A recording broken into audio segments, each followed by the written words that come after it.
Okay, tonight we are talking about classes. We are on class 11, guys. Can't believe it. So this is our class about classes. I've got some announcements, then we'll do lecture, then you'll do studio, and then we'll do review. So pretty normal format tonight. And someone is giving us a musical atmosphere. Thanks for that. Okay, so tonight's announcements, graded assignment 3 is coming up.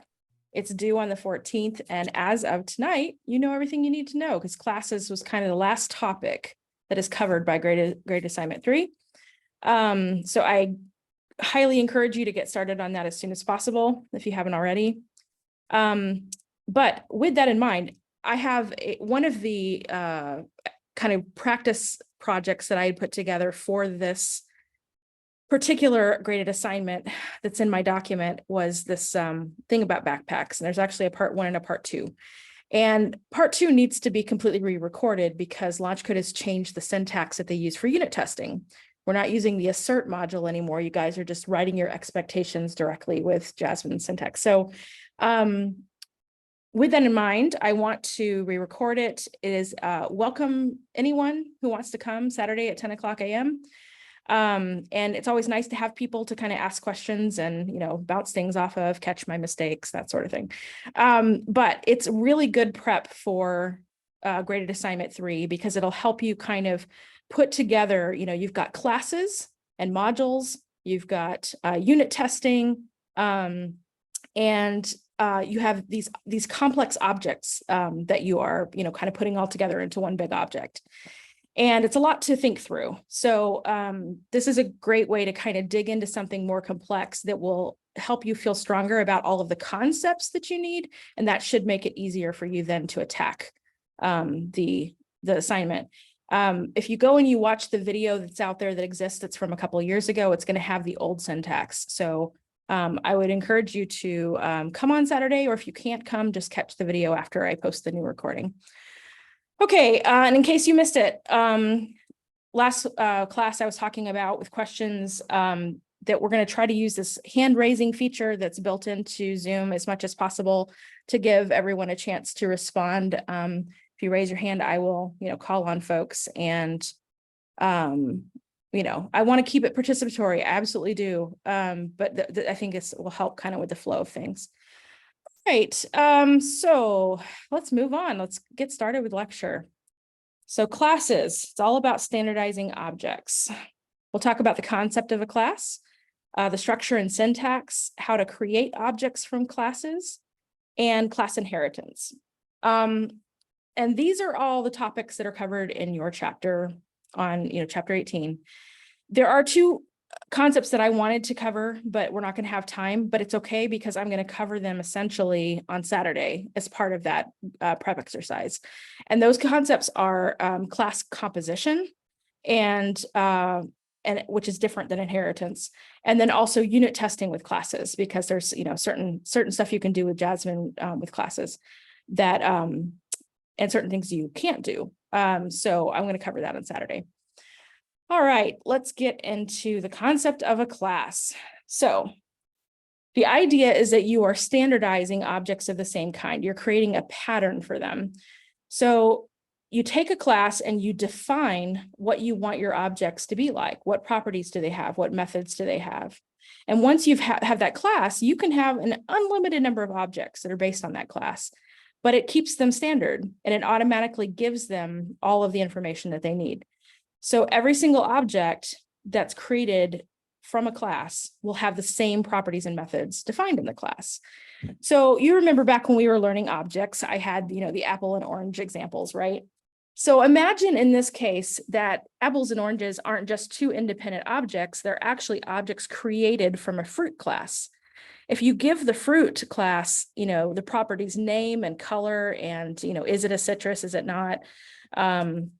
Then you can create an apple, you can create an orange and give them the very specific values of apple and red. And well, in this case, it would be false, right? Instead of no, if you're talking about actual values. And then for the orange, it would be like, you know, orange and true. And but you only have to define the structure once, and then you can create two objects, boom, and they'll have everything they're supposed to have. So that's the concept. We'll create a pattern, and then we create objects from it. And the objects are the actual data structures that you work with that hold real information. The class is just the pattern that defines what those objects are going to be like. So I want to make sure that's clear, but we're going to do lots of examples. And I'm going to take it a step at a time and talk about the syntax, because there's a lot of different pieces here. So kind of looking at it from the biggest perspective, the outside perspective, you declare a class with the keyword class. So just like you declare a function with the keyword function, you declare a class with the keyword class. And then you give it a name, and the name of the class should be in Pascal case. So you have heard about camel case, where you have, start with a lowercase, and then every new word has an uppercase letter. Pascal case is like that, but the very first letter is also capitalized. And then you use curly braces to enclose the code that defines the class. Everything that you need that object to have is going to be inside those curly braces. The class will be defined with a constructor and also possibly some methods. But at minimum, it needs a constructor. And so the basic structure in this example to the right, you can see we've got this keyword class. We have the name of the class, which is fruit. And then inside the curly braces, we have the entire class definition. And then you can see that, we're going to have a constructor, and we're going to talk about exactly how to build the constructor on the next slide. But you could see the constructor would go first, and then you have the methods after that if they're defined outside the constructor. Okay, so let's talk about that constructor. It's defined with the keyword constructor. It's really actually a special anonymous function. And it looks like a function, right? You just use constructor is what you do. And then you give it parameters. And then inside its body is where you actually set the properties that you want your object to have. And then you can set each one on, one in a line, and you have to use this keyword this in order to refer to the object itself. It's basically saying for whatever object is created, make sure the name is equal to the name that's been passed in through the constructor parameters, et cetera, et cetera. So the value of each property can be one of the parameters, but it can also be a default value that's meant to be changed later. So in this example, you can see that we've got, constructor, and then we have the required parameters, name and color. We have this optional parameter that I've given a default value so that we can use it or we cannot use it, but it'll always default to being false if we don't. And then the property names, we have name, color, is citrus, and then we have a fourth property here, num slices. And that's not in the parameters because the intention is that you would just give it a value later on, and it doesn't need to be given a value when you create the object the first time. And then of course there's the value assignments, and each of those are taken either from the parameters or you just give it a default value, as in the case with num slices, because we're just, setting it null because it's not meant to have a value yet. And then that's pretty much it for kind of the constructor, with the exception of methods, which we're going to talk about next. Ian, you have a question? You might answer it in the next slide since you said you're just going to it, so I'll wait to ask until after that. Okay. All right, so let's talk about methods. They can be signed two ways. Your book covers this. I'm going to cover it too because it's actually important to know the difference. We know that methods, we remember this from learning about objects, right? Methods are just a special kind of property. So they can be added as anonymous functions inside the constructor. You see this example over here is this.describe. I give it the describe property, and that's actually a function that can be called. Or you can add it as a named function that's after the keyword, but you'll notice that there's no, after the constructor, but you'll notice that there's no keyword. We don't have to use the keyword function, we don't have to use this. You just name it. So I've named this function, this method cut. and it's got one parameter num that gets passed into it. And then it sets the property, this.num slices with whatever number is passed in. And then instead of being null, it's actually going to have a value. And then you'll notice that all of that is inside the class definition, right? That's important. I think the very first time as a student that I was, trying this out, I accidentally put my method outside the class, curly braces, and I couldn't figure out why I couldn't call the method on the object I'd created from the class. And it was like, well, because it's not actually part of the definition. So make sure that whether you create a method inside the constructor or whether you put it after the constructor, it's definitely inside the class definition. That's important. I am going to talk about why you might want to put one inside or outside the constructor in a little bit. I just want to make sure that you know what the structure is of everything for now. Okay, Ian, did I answer your question? Are you good? I was just going to ask why you would do it either inside or outside the constructor, so I'll just wait until then. Okay, yeah, so let's go actually, let's see. Yeah, let me call this out here, and then we're going to actually go over to a REPL, and we're going to do this from scratch so we can kind of follow through, and that's when I'll talk about it. But just to highlight this again, here's the anonymous function where we have the method described inside the constructor, and here's the named function that's after the constructor. Okay, so let's go over and do that. All right, we are going to do this from scratch. And I am going to make sure that I've got my notes in front of me so I don't forget anything. Okay. All right. So remember that if we're going to declare a class, we use the class keyword. Then we give it a name in Pascal case. In this case, just fruit will do. And then we have curly braces to enclose the entire class definition. First thing is your constructor. And that takes, parameters, and then it has a body because it is actually just a special kind of function. And so in this case, we, said that, we want three properties, right? Name, color, and is citrus. But the instructions here say that we want to set is citrus to default to false as an optional parameter, so that we don't necessarily have to use it when we're creating an object. And so then we're going to set the three properties. So we start with this keyword, this.name. And this is where, if it's part of the parameters, you'll actually just use whatever the parameter is that corresponds to it. In this case, just name. And this is very common, by the way, to have them be exactly the same word, or this, the same term. So this.name equals name. But I want to make sure to point this out because I did not understand this immediately when I was a student. It took me a while for this to sink in. I could call this a name, and then I could, put a name here. It doesn't matter what I call it, as long as basically what I'm doing is saying whatever's passed in to the constructor is what gets assigned to the property, and the property name is name.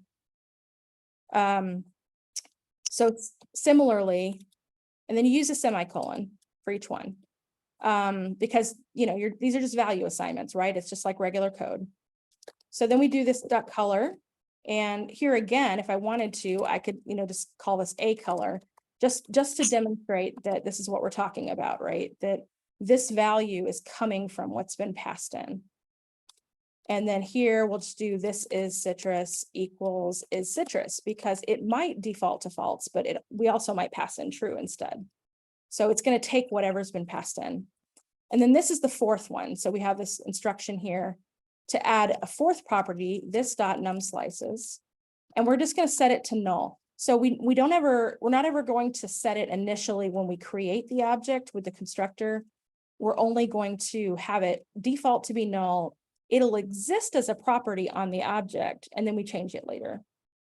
So then we do our anonymous method. This dot describe, right? Yes. And my bad, anonymous function. So we set it up like this. and then tell it what to do. And in this case, I'm going to have it just return a string. And I'm going to do a template literal here. And I'm going to say this dot color space this dot name. And that way it just returns them together. And that is it. That's all I want it to do, is just to describe it using the color and the name.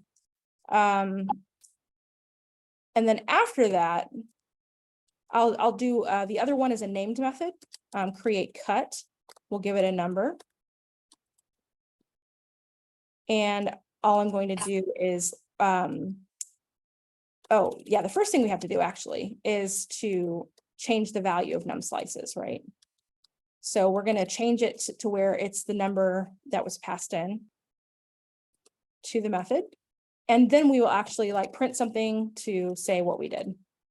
And then I'm going to say, you know, this dot describe. I'm going to call the other function to get both the color and the name together. Is now in, and then we'll say, you know, how many pieces, num slices, pieces. And it'll just print that to the console before it exits that method. So again, notice how this is just like when you were working with objects. You use this keyword to refer to itself from the inside and reference its own methods and its own properties. Okay, Mina, you have a question? Yes, Gary. What is the actual purpose of this here? Is it pointing to a particular object created through constructor every time? Yes. Yeah, it'll reference that exact object, whichever one. Yeah. Mm-hmm. Thank you. Yep. Because everything is just a pattern. So each object gets created with all of this as a unique instance. And that's actually what we're going to talk about next. So let's go back to our slides for a second, and then we'll come back and do some more coding. I have to get back to here we go. Okay, so we are going to create objects from classes. So this process is called instantiation. You have learned so far with variables that you declare a variable and you can initialize a variable by giving it a value, right? Instantiation is actually different than initializing because it refers specifically to creating objects from classes because you're creating an instance of the class. Okay, and it's a very simple syntax. You declare your object variable with let, you use the keyword new with the class name, and then you give the class's constructor the specific values you want to assign to the new object's properties. So just like we have, if you come back over here and look at our code, we've got name, color, and is citrus as the 3 parameters, right? So I can go over here and I can create these new objects. I can have a Fuji apple. So I say let Fuji equal new fruit. And then I give it Fuji apple as the name. I give it red as the color. And then I decide I don't want to use the third optional parameter because I know it's false, right? It's not a citrus fruit. So I just omit that. And then Granny Smith, same thing. It's a Granny Smith apple and it's green. And so I use that keyword new with the class name and then the parameters from the constructor. So navel is the same thing. We have a new fruit that's a navel orange. It's the color orange and it's true. It is a citrus fruit. So we're actually going to make sure that that's set to true. So just to make sure, here we go. Yeah. So there's the keyword, there's the class name, and there's all the arguments that correspond to the parameters in the constructor. Chris? Yeah, I just had a question. So say there's a value in the new object that we're putting in the class that we want to leave blank, but it's not the last one. So say it's like the second one. Would we use commas and then put a blank string in there, or would we just Yeah, you could do that. You could do null, so that it's just empty. But it doesn't even have a type, or you can put an empty string or like a 0 if it's a number. It depends on the situation, right? If you kind of want, depending on what the property is, if it was a number and it was meaningful to actually say that it's 0 and not some higher number, then 0 might be a good fallback for that. We're going to have an example in a few minutes where, when I talk about inheritance, where we're going to be working with some arrays. And in some cases, I'm going to pass in an empty array and because I need it as a placeholder so that I can continue on with more arguments for more parameters. Typically, when you have optional parameters, that you have to put them last, because if you're going to leave them off, you have to leave them off the end. Does that answer your question? Yeah, that does. Okay, yeah, it's kind of, you just kind of take it case by case, but yeah, if you need to be able to get to a parameter 3, then you have to put something in there for parameter 2. Okay, so let's flip back over to the code, and we're actually going to code this out. All right, let's do this from scratch. So we're going to use let, I'll call it Fuji. And we're going to say this is a new fruit. And now I'm going to give it the arguments that correspond to the parameters in the constructor. So we know from looking up here at the constructor that its name color is citrus. So I will start with Fuji apple. Then I'll give it the color. And then I'm going to leave that one off and let it just default to false. All right, we'll do the same thing with the Granny Smith. And this is a Granny Smith apple, but it's green.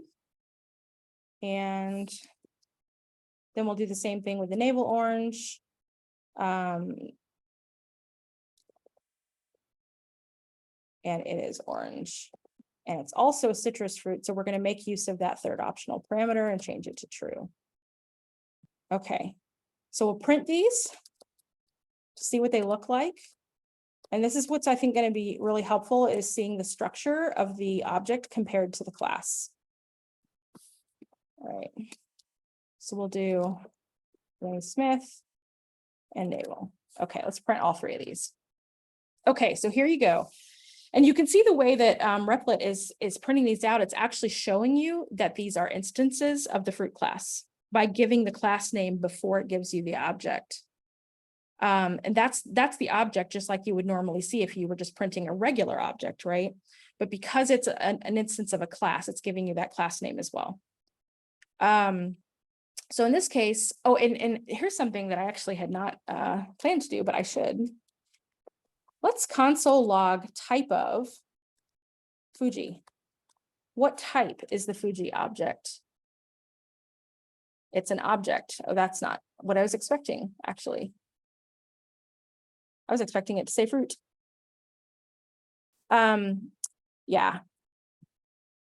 That might be Replit, that might be something else. But yeah, technically, it is an object, that is true. But it's also specifically a fruit object. But you can see it represented here as it is console, console logging out when you just log the entire object. And it has each of the properties. Name color is citrus, num slices. And of course it's set to null because that's what we said in the class over here was going to be the default value when you first create it. They should all be null. And then describe has this, anonymous function, right? I'm going to show you later how you can print that and actually see what the content of the function is. But for now, this is where I want to talk about the difference between having an anonymous function in the constructor versus having a named function after the constructor.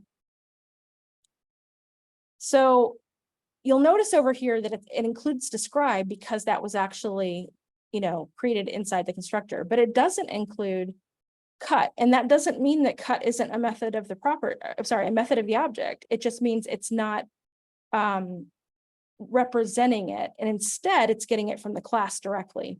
And that has to do with memory. It has to do with the way these things are stored. So here's what it is. A new clone of the describe method is stored with every single object that's created. So with every new instance of the class, there's actually going to be multiple copies of the describe method that are, stored over and over and over again in memory with different objects.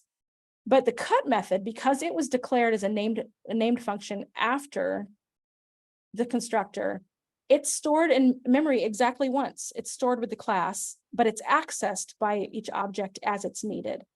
So two considerations here. One is memory, which depending on how much data we're talking about might not be a big deal, right? But the other thing is just, you have to take it into consideration. Do you plan to like update or modify the definition of that for, some classes in the future? And if you do, then it's sometimes more straightforward for it to be up here, because that way you can have different objects with slightly different definitions of this function.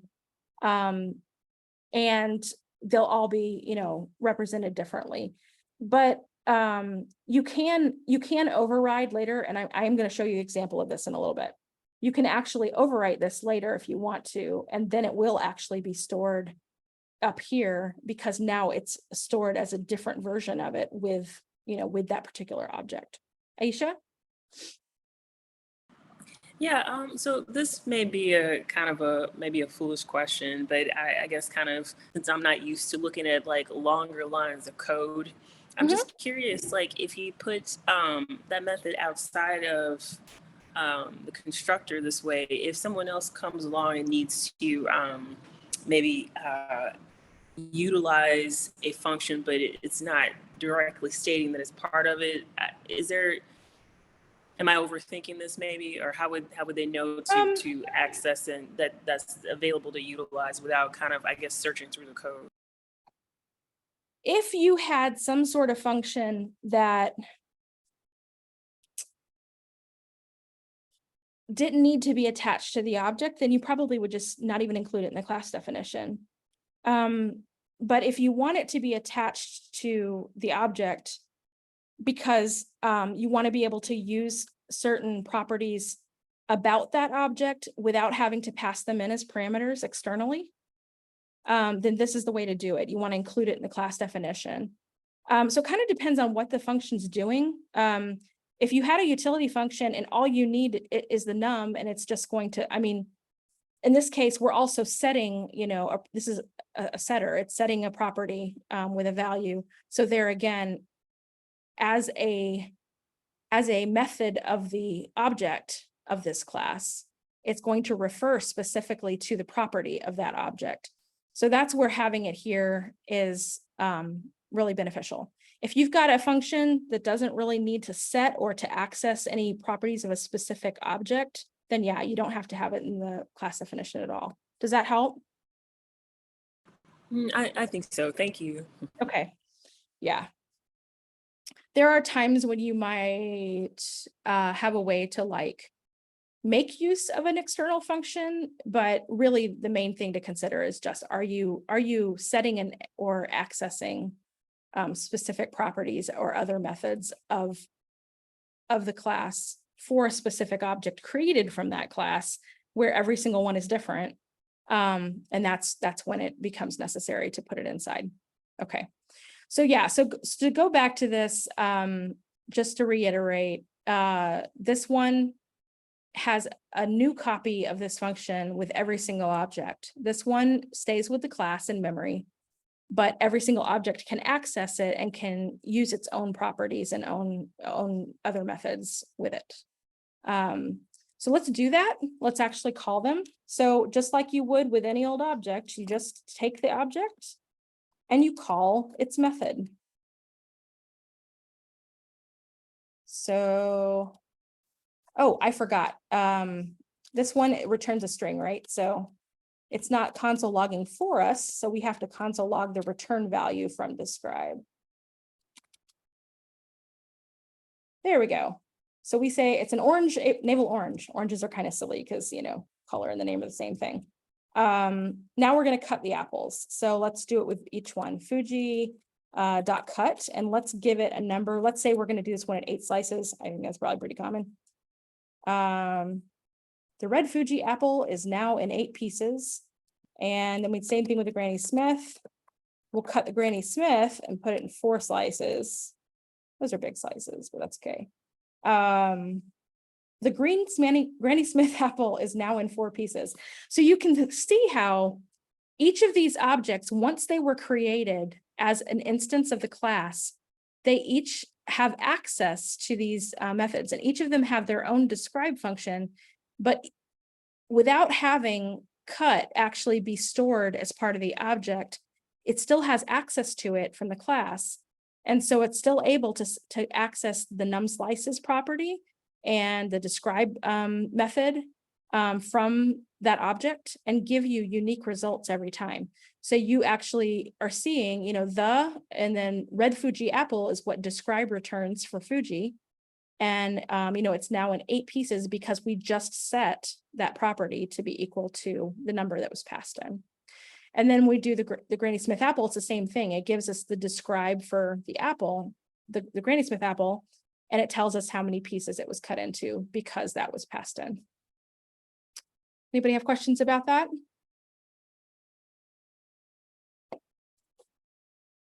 Okay. This is the basics of classes. That's it. Okay. If you understand how to set the class up with the constructor, you understand that these parameters get used to then provide values for these properties. And you can have additional properties and you can have methods different ways, then you are in good shape. So what we're going to do is we are going to talk about inheritance next. And you might be thinking, wait, I want more examples. Don't worry about it, because we're about to talk about inheritance, not in a small way, but in a big way. I'm going to go through everything you ever need to know about inheritance, and it will include lots and lots of examples. In fact, whether I get it done in the next 27 minutes or not remains to be seen. Let's do it. Okay. Next. All right. Inheritance. So now we have a new example. And if you have already looked at my classic exercises in my document of practice exercises, you may have seen this beverages example, but that's like the wild, crazy, like big personality version. This is going to be a little bit more contained, and it's also a little different. I've set it up differently, but yeah, so just stick with me. Okay, so the idea here is inheritance is this concept that where you can have a child class that's based on a parent class. And the child class is going to have all the same properties and methods as the parent class, plus additional ones of its own. So it's really helpful because sometimes you have several things that have a lot of things in common, but then there's some of those things have slightly different things, and other ones have other ones. And so you can actually cut down on your code by having a parent that includes everything that all of them need, and then being more specific about the differences with the child classes. So this example here is beverages.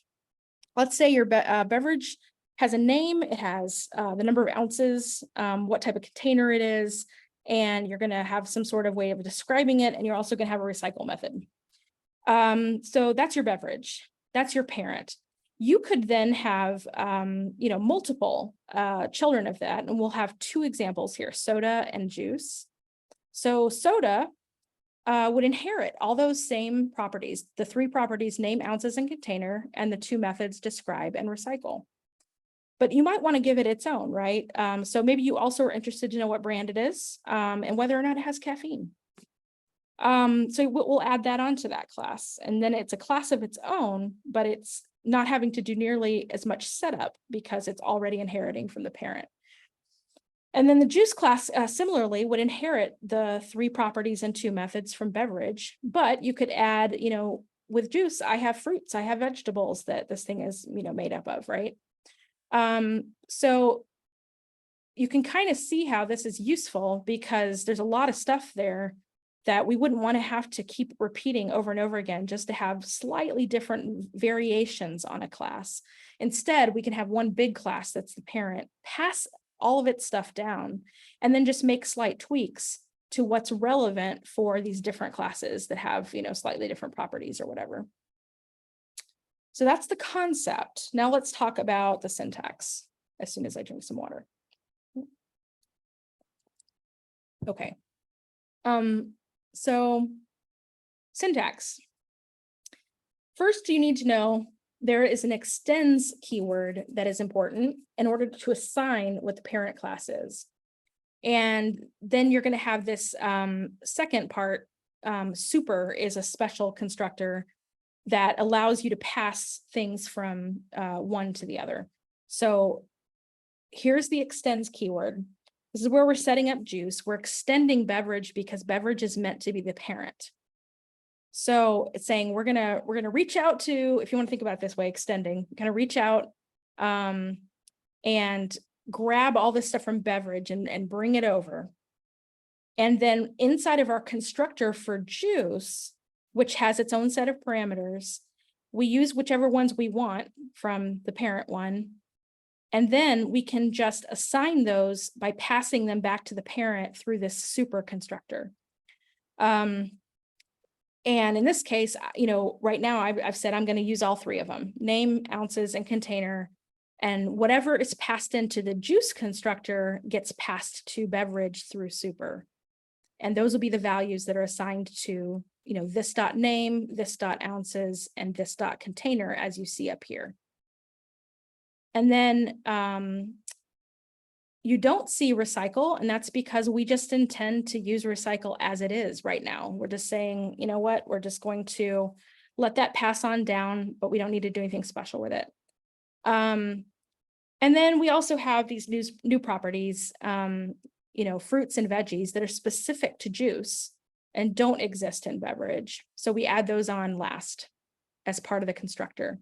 Now you'll notice that what I don't have in here is the describe method that I mentioned on the previous slide. And that's just because there isn't room, but we're going to do it in the code.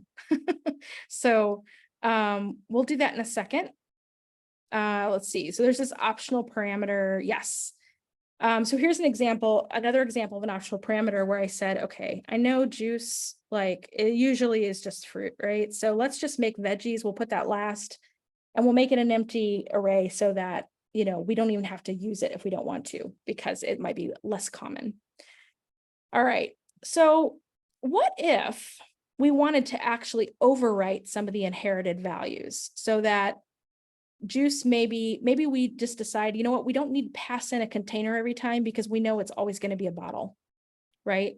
And maybe we want to, do something different with the describe method for this one than it was done in beverage. If it was there, it will be, no worries. So here's an example of how you would do that. You can actually give your child class different values for properties or methods that it's inherited. And if you don't, it just retains the original value. You can just let it take the original value. So here's kind of an example of that. So we've extended beverage with juice. It brings over name, ounces, and container, right? But I'm like, I don't want to use container here. So I'm just going to leave it out of this. And I'm going to leave it out of this. And I can only do that because it's the third one, by the way, because name and ounces have to be there. But that's how you do it. You would just kind of say, okay, I'm only going to take the first two of the three. And I'm going to, when I want to create an object of the juice class, I only want to have to pass in those two. So I'm only going to use those two. And that means I just pass these on. And then I'm going to overwrite container altogether and just say this container is bottle. And that way the juice class always sets that property to bottle no matter what. And then, you've got the fruits and veggies that were the new ones that we talked about before. But here again, I was like, okay, I know that, if beverage has a describe method, maybe I want to do something different with it than the way that beverage does it. So I'm going to actually just create a new describe method altogether for juice. And this is where I'll define it. So it's really kind of up to you, how you decide what gets changed and what stays the same. So let's go do some coding and kind of work on this. Give me just a second here. Josh, you got a question? Yeah, just real quick. I'm not sure how familiar you are with like the examples in the chapter that we just read, but in the inheritance section, it uses like a tiger and the genus and family and stuff. it doesn't put any parameters in the constructor or the super parentheses in there, but it still all works. There are times when you don't need to pass anything. That's a good point. And you know what? Let me go back over to the chapter here. That was really confusing with the exercise because then I had to see like Yes. you would need to put that stuff in there.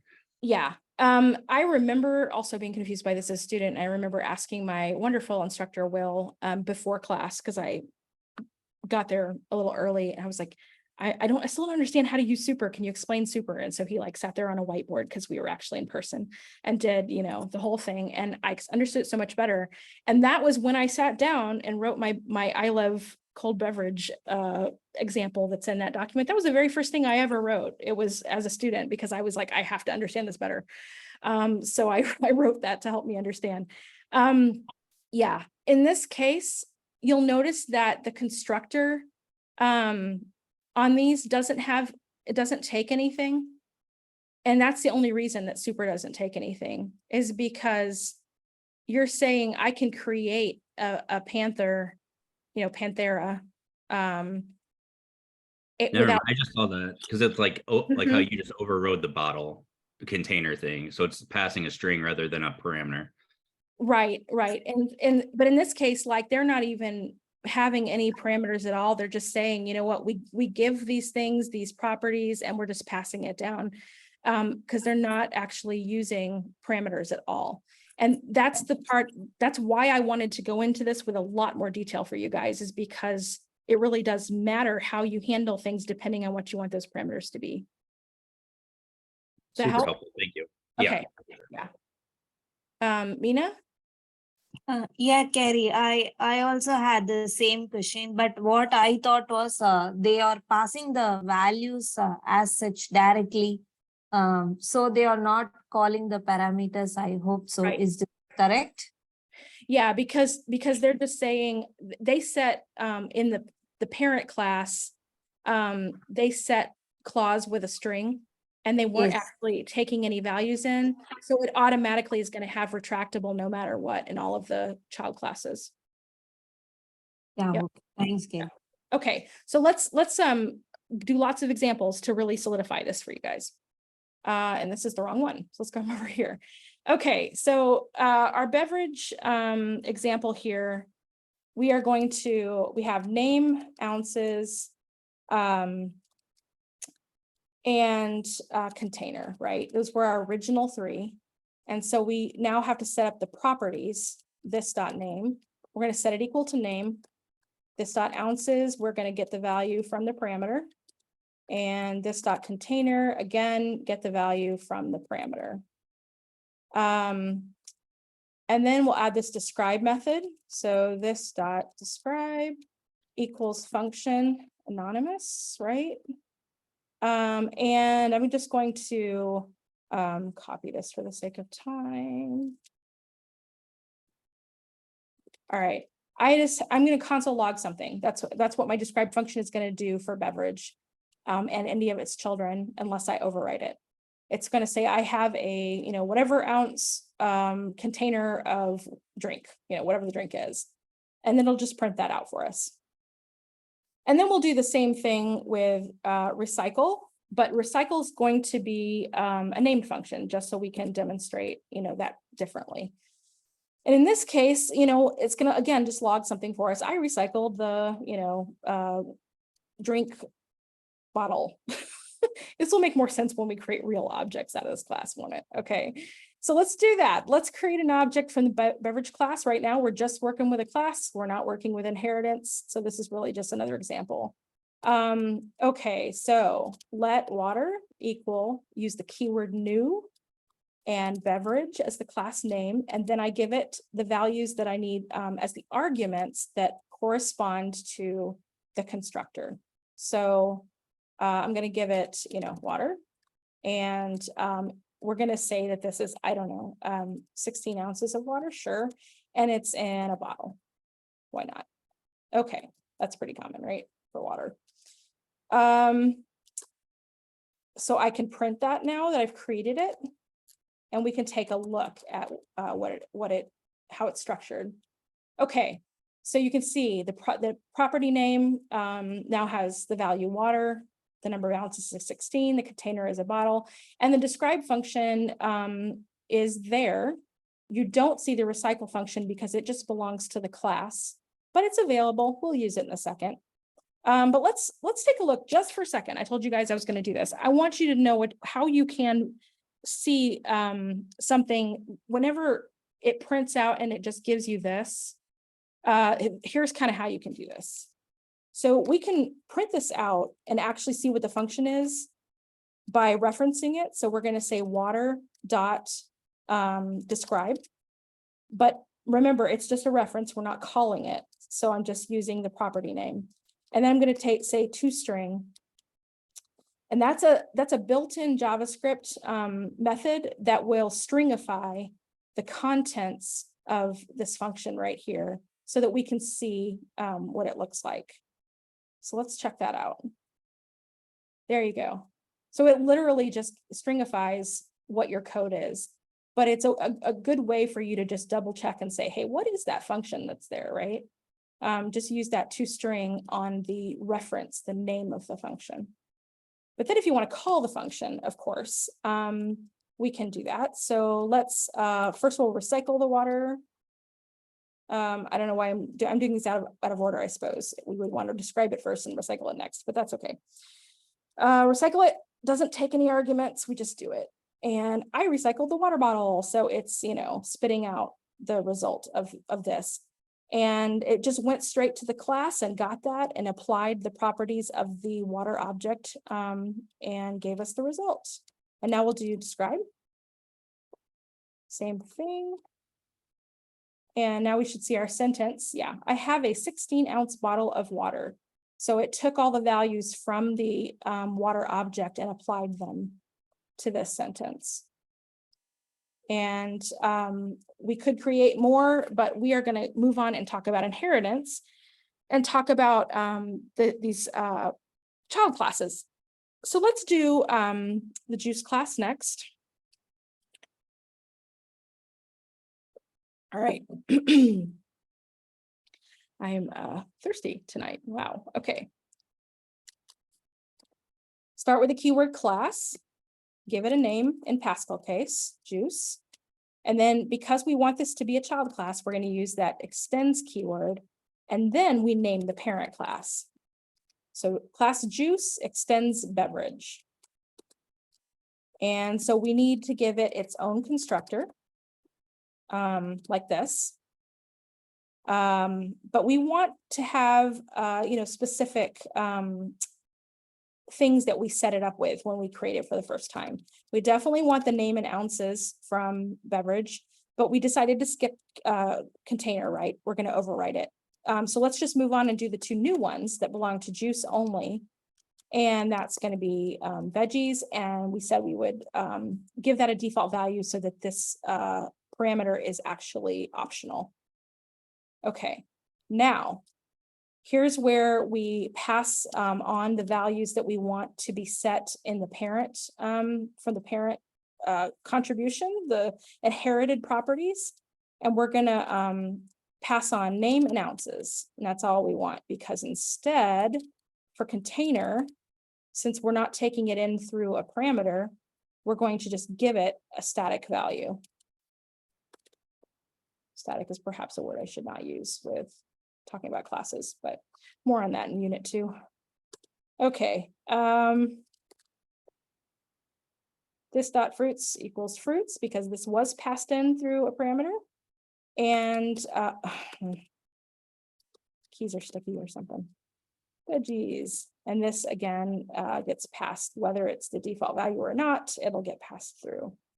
All right, now we have our describe, and I've decided to overwrite describe. We talked about this on the last slide, right? But I think on the slide, I kind of just had this comment. Oh, hello, what just happened? Hold please. I can fix this. Wow. Yeah, I went back way too far. Way too far. Holy smoly, what is it doing? Yeah, okay. This is where we were. Okay. Sorry. Yeah, I went way too far. So this is, I had just kind of had these comments in here. The reason for that is because this is actually going to be kind of long. So I'm going to just copy it over and we'll talk about it because it's long. I don't want to have to type it for the sake of time. Okay, so I've decided that instead of this describe function, I want to have a new one and overwrite what was inherited. So I just say this.describe equals function. And now I'm going to do this thing where I'm going to grab all of the ingredients that are inside fruit and veggies because they're both intended to be arrays. And I'll concatenate them together into one array using the concat method. And now I can actually like go through and list them with a for loop. So I'll console log this sentence. I have a such and such ounce bottle of whatever, which contains the following. And then I'm going to loop through and console log each ingredient one at a time. And I'll tab it over with that escape character /t or \t, I guess.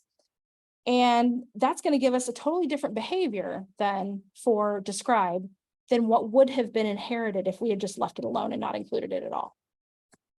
So let's see this in action. We're going to create some objects here.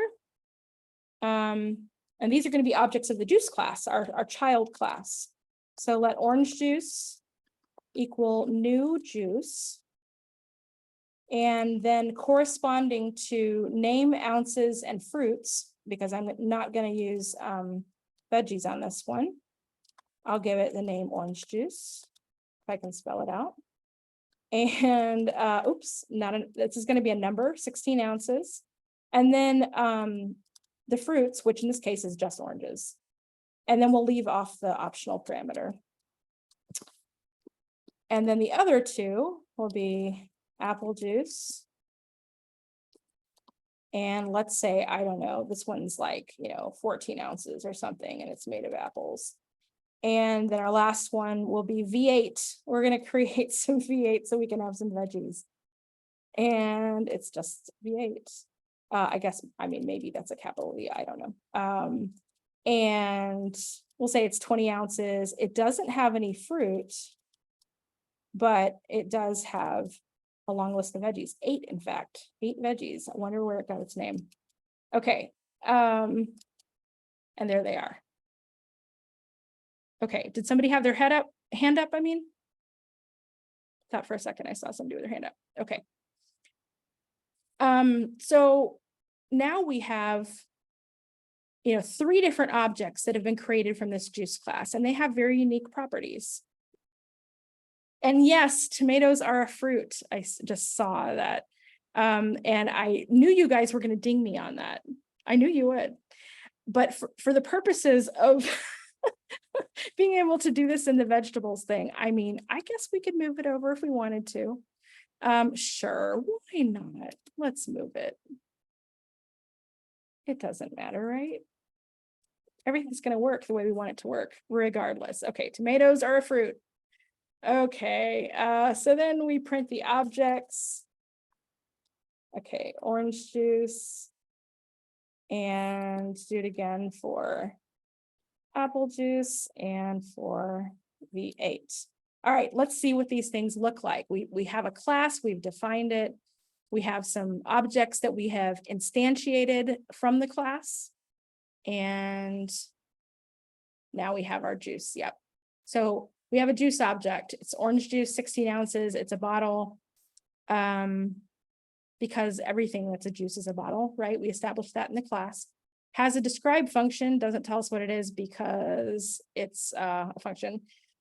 And then we can see, oranges, apples, and then tomatoes and veggies. Okay, so let's use our new describe method. We're going to say orange juice dot describe. And what we expect to see is that it's going to use this version of describe, not the one that it inherited from beverage, because we overwrote it. Yeah. And we say, I have a 16-ounce bottle of orange juice, which contains the following oranges. Now, this will be a little more exciting. Let's do it with V8.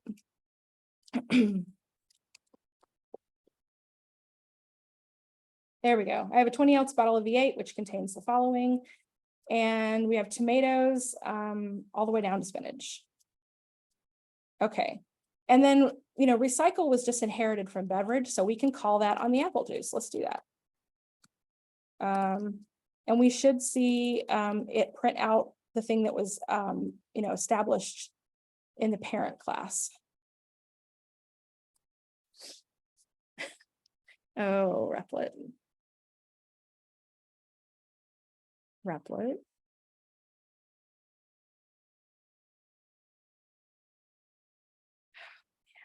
Okay. I don't want to lose this. Okay, I'm just gonna copy all this just in case. Yes, reload.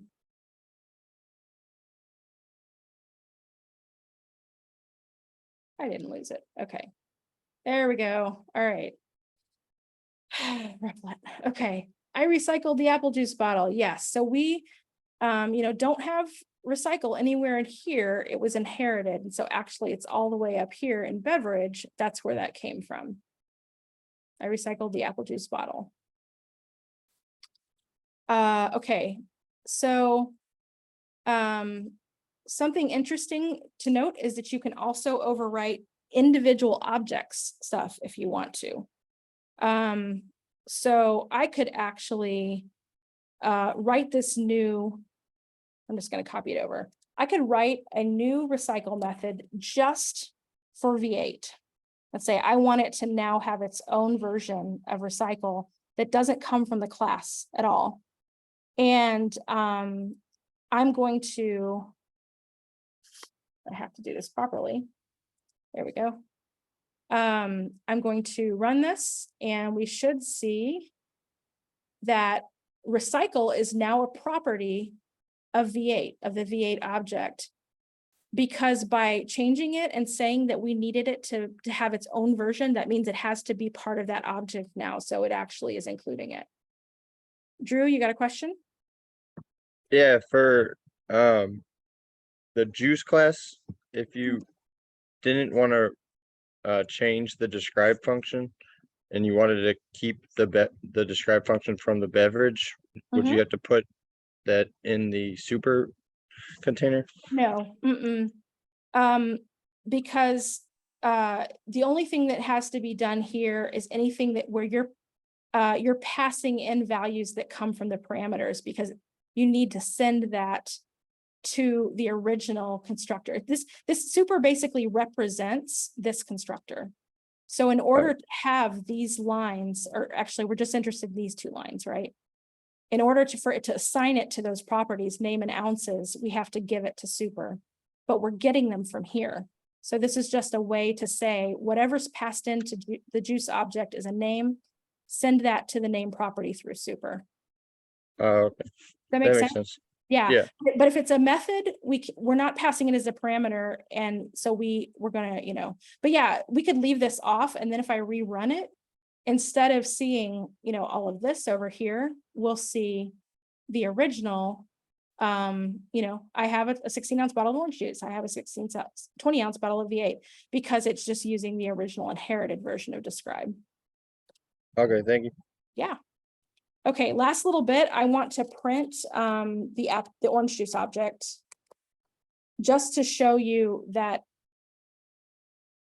while V8 now has a recycle property, orange juice still doesn't, because we only changed the recycle for just that one object.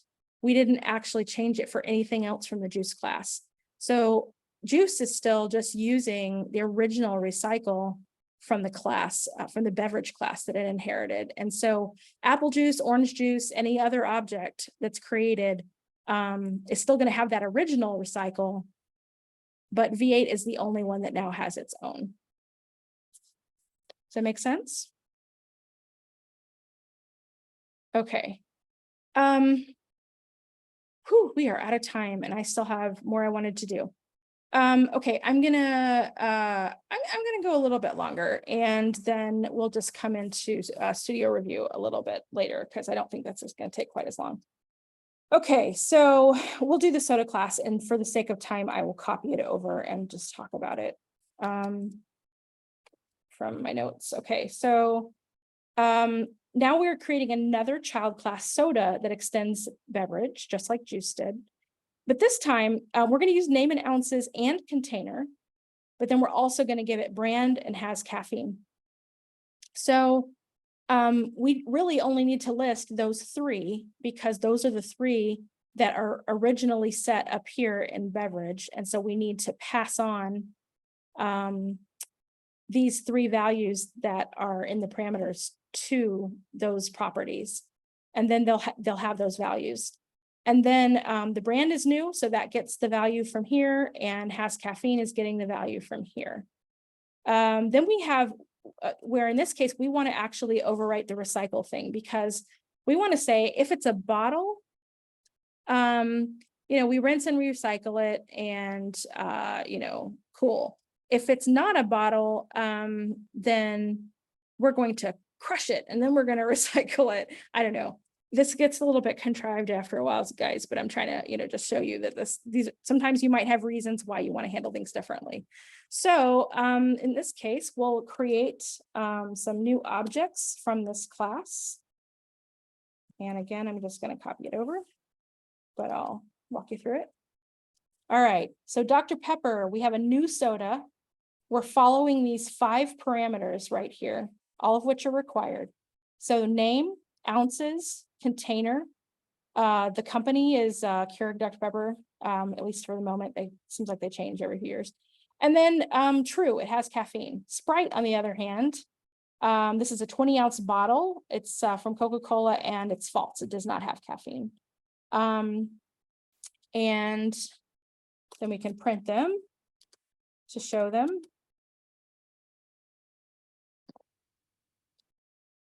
Okay, and run it.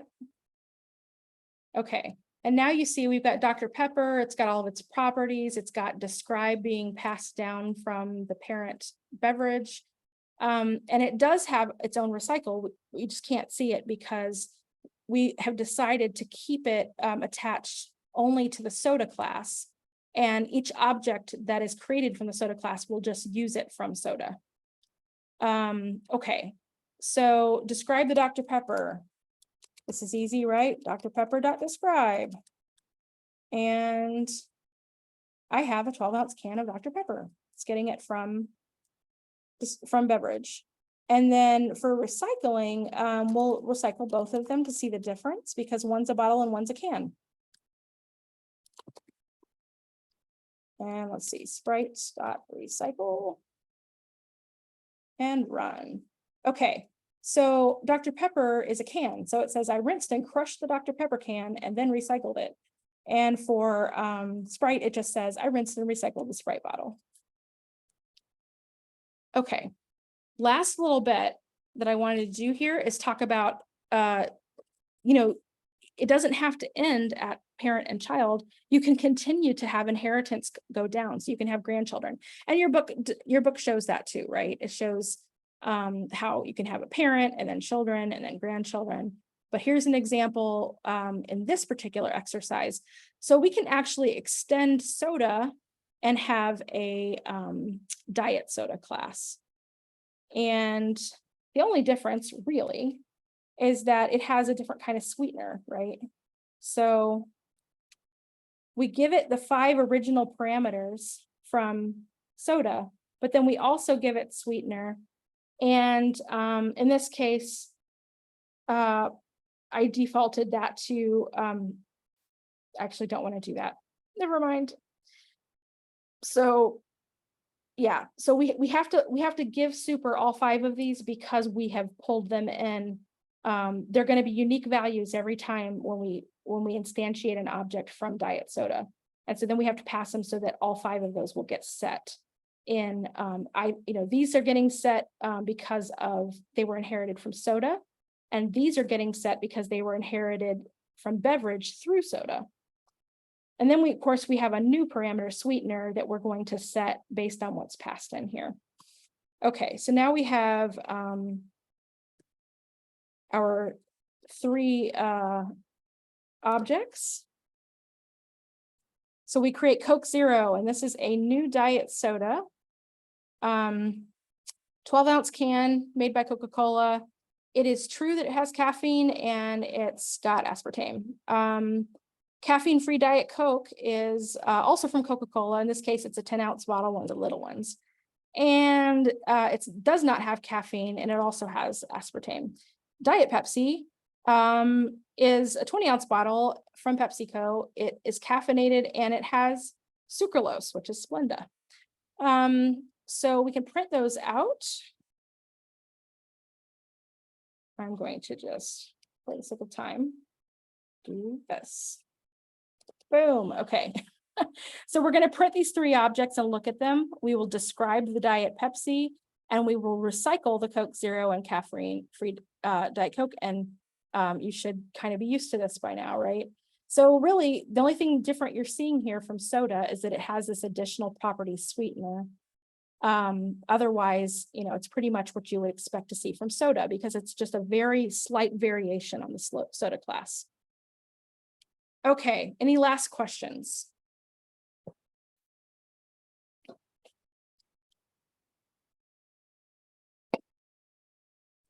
Okay, go ahead, Saran.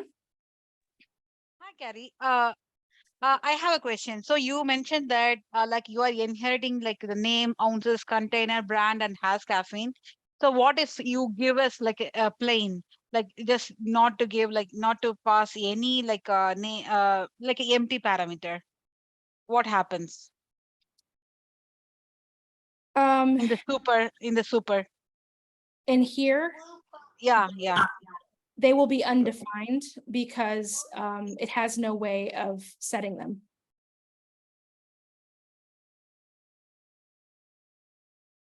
Like, yeah. See how they're Oh, undefined? got it. Yeah, that's what's tricky about this. And this is why I wanted to go through this, because it doesn't really talk about this much in the book. You've got, this is how you set them, because the places where they're set are in the parent and grandparent class. This is where these 2 are set, right?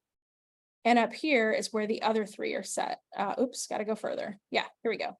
This is where name, ounces, and container are set in beverage. So super allows you to pass those values back and make sure that they get set by the parent and grandparent classes. Yeah. Does that help? Okay. Yeah. Okay. Anybody else? Ronnie? So kind of adding on to that question, or that part, I think you did it with containers up above. Instead of putting it into the super, you can also redefine it as Yes. as something else, and by doing this container equals bottle. Yeah. Okay, so that's an option for any one of our parameters. Okay. Yeah. You typically, it can get tricky though, because like if I'd wanted to do it with ounces but not with container, it would have gotten a little bit tricky because of the order in which these are done. So I just made sure that container was last, so that I could just leave it off. Okay. Yeah, you could experiment with it, but by and large, if it's the last one of the group of them, then you can just leave the 1 off and give it a new value. It's as simple as that. Yeah.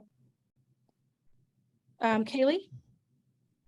Real quick, so I know you can't skip anything, but if for some reason I wanted to do fruits, veggies, name, ounces, could you do that? Where you added them on at the end instead of the beginning? Fruits, veggies, name, ounces. Like if I just reordered these right here? Right. That's going to have probably unintended consequences, but let's find out.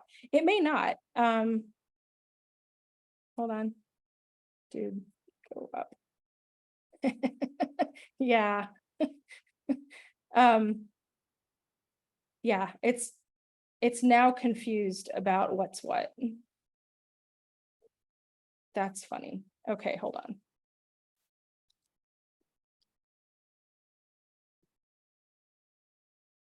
Yeah. Yeah, it's expecting them to be in a prescribed order based on the parent. So typically you just have to plan things out to where whatever you're going to use for the parent is going to be first, and then any new properties that you're giving the child class come after that. Thank you. Yeah. Okay. I need to get you guys off to studio. So tonight's studio, let's see. You have, you're going to define a class called crew candidate and add some properties and methods. And then you'll practice using those on some objects that are created from the class. And it's not going to be anything near as complicated as what I just showed you. So you guys are probably golden, but you know, get in there, work together, figure it out, and you should be in good shape. So yeah, here we go. Yeah, and it actually tells you like step by step, like, you know, how to do it. So it's going to walk you right through it. But we'll come back, let's come back at 8:10, give you guys those 10 minutes back. And then I'll go through the solution. Just as a reminder, Saturday, 10 a.m. I'm going to post something in the announcement channel to remind you guys and give you a link. But if you can make it, I think you'll find it really helpful for your work that you're going to do on graded assignment 3, which is a really tough one.